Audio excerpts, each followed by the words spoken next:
Strategi licik Presiden KFA Indonesia U23 diincer, kualifikasi jadi medan perang. Ada aroma tak sedap yang mulai tercium dari balik dinding kaca kantor megah Federasi Sepak Bola Korea Selatan atau yang biasa disebut KFA. Di saat publik Indonesia sedang penuh percaya diri menyambut kualifikasi Piala Asia U23 tahun 2026, kabar berembus bahwa Presiden KFA sedang menyiapkan strategi licik untuk memastikan timnas Indonesia U23 tersungkur di tanah sendiri. Ya, Anda tidak salah dengar. Bukan sekadar adu taktik di lapangan, melainkan upaya di luar lapangan yang membuat laga ini terasa seperti permainan catur kotor. Pertanyaannya, apakah timnas Indonesia U23 akan mampu menghadapi bukan hanya 11 pemain Korea Selatan di lapangan, tapi juga tangan-tangan tak terlihat dari sang presiden KFA? Pertarungan bukan sekadar di lapangan hijau. Kualifikasi Grup J Piala Asia U23 2026 yang akan digelar di Indonesia bukanlah grup biasa. Di sana ada Makau U23, Laos U23, dan tentu saja raksasa Asia Korea Selatan U23. Semua tahu hanya juara grup yang berhak lolos otomatis ke putaran final di Arab Saudi. Artinya, timnas Indonesia U23 tidak boleh main-main. Mereka harus menang besar atas Makau dan Laos, lalu minimal menahan imbang Korea Selatan.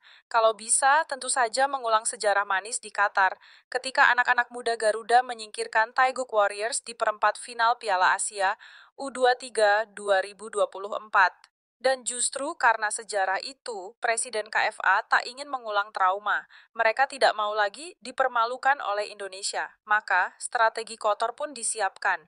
Politik di balik sepak bola. Mari kita bicara fakta. Presiden KFA tahu betul bahwa tim U23 Indonesia kali ini akan berbeda kelas dengan skuad di Piala AFF U23. Nama-nama seperti Justin Hubner, Ivar Jenner, Rafael Struijk, Marcelino Ferdinand, hingga Dion Marks diperkirakan hadir. Semua itu dimungkinkan karena jadwal kualifikasi bertepatan dengan FIFA Matchday, artinya klub-klub Eropa tidak bisa menahan para pemain. Lawan semacam ini jelas bikin Korea Selatan keringat dingin. Maka muncul dugaan bahwa KFA akan menekan konfederasi, memengaruhi jadwal, bahkan menyusupkan intrik wasit agar jalannya laga tidak berpihak pada Indonesia. Bukan rahasia lagi, sepak bola Asia sering jadi ajang tarik-menarik kepentingan politik. Dan kalau bicara soal licik, sejarah sudah membuktikan bahwa federasi besar kerap menggunakan segala cara untuk menjaga gengsi mereka tetap di puncak. Drama jadwal dan wasit bayangan. Skenario pertama yang bisa dimainkan Presiden KFA adalah drama jadwal. Bayangkan jika Korea Selatan tiba-tiba meminta perubahan hari main, misalnya memaksa Indonesia main melawan mereka hanya berselang 1 hari setelah melumat Makau. Sementara Korea Selatan sendiri diberi jeda istirahat lebih panjang. Hal kecil, tapi efeknya bisa fatal. Skenario kedua tentu saja wasit bayangan. Dalam sejarah sepak bola Asia, kasus pemilihan wasit yang berpihak sudah terlalu sering terjadi. Kalau saja KFA berhasil melobi agar laga penentuan Indonesia kontra Korea Selatan dipimpin oleh pengadil asal negara sahabat mereka, maka jangan heran bila setiap pelanggaran kecil Garuda Muda langsung berbuah kartu, sementara tackle keras Taeguk Warriors dianggap permainan normal. Sinisnya, dunia akan menyebutnya sebagai kesalahan manusia biasa, padahal kita tahu betul ada campur tangan politik di baliknya. Indonesia bukan lagi korban. Namun, mari kita tidak melupakan satu hal, Indonesia sudah berubah. Timnas U23 Indonesia kini bukan lagi tim yang sekadar numpang lewat. Mereka sudah membuktikan mampu mengubur mimpi Korea Selatan di Qatar. Dan kini, di depan publik sendiri, para pemain Eropa keturunan siap menjadi senjata pamungkas Gerald Vandenberg, Marcelino Ferdinand dengan tusukan kilatnya, Justin Hubner yang kokoh bak tembok baja, Ivar Jenner yang mengatur tempo, sekelas maestro, Rafael Struijk dengan insting predator di depan gawang. Jika semua ini hadir, maka strategi licik KFA bisa saja mental, karena sehebat-hebatnya trik kotor tetap saja bola bundar akan berbicara di lapangan. Tajuk besar yang ditunggu. Bayangkan headline besar setelah tanggal 9 September 2025. Indonesia benamkan strategi licik Korea Selatan.